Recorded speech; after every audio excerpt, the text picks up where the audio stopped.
Okay, so at this point I have let my dough rise until it's doubled in size, and I have punched down the dough to release the CO2. And now what I'm going to do is shape the dough into a loaf to go into this loaf pan.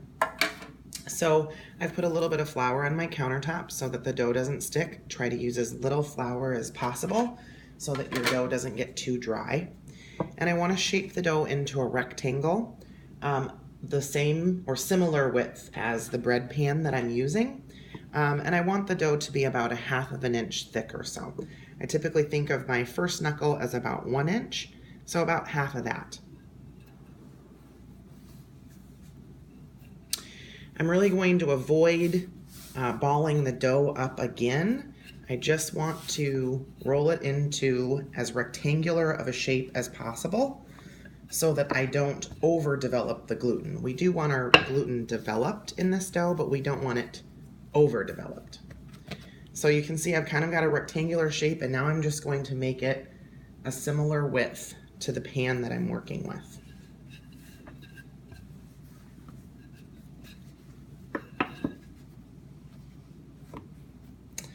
And I kind of go back and forth between my rolling pin and then stretching the dough with my hands just to manipulate it into the shape that I want it to be. Some of that stretch back that you see is because of the gluten in your dough.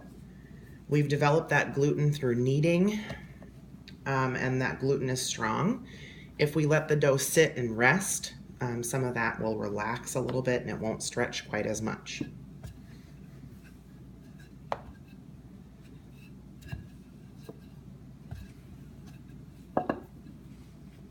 The more rectangular the dough, the better. When you roll it up like cinnamon rolls, the more rectangular the dough is, the more even it will be on each side. So you can see right now I've got my rectangular shape that's pretty close in width to the size of my pan. At this point, I'm going to roll up the dough into a nice tight roll, kind of like cinnamon rolls.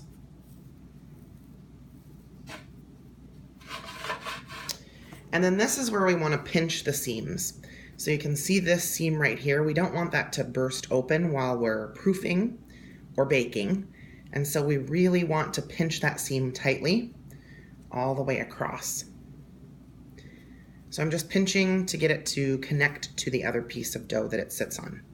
Now also on these ends, you can see that if we just let this rise this way, we would have this rolled look on the edge that would not be smooth.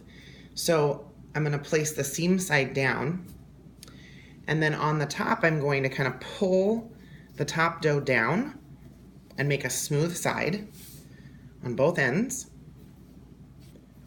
And then just so I can see where I'm working, I'm going to turn it over and pull that smooth end to the bottom where the seam is. I'm going to hide all of that stuff on the bottom of the pan so that I've got a nice smooth end to my dough. I'm going to do the same thing to the other side. So I've kind of pulled it down. I'm going to bring it to the bottom side and pinch it all on the bottom where that seam is. Now I can kind of work to just make that dough look as smooth as possible, because any imperfection that you see in the dough right now is just going to look worse when you proof the dough or when you let it raise. So this is what my dough is looking like at this point. I'm going to put all those pinch seams down on the bottom side of my greased loaf pan. And then at this point, this is where I want to allow the dough to rise until it's doubled in size again.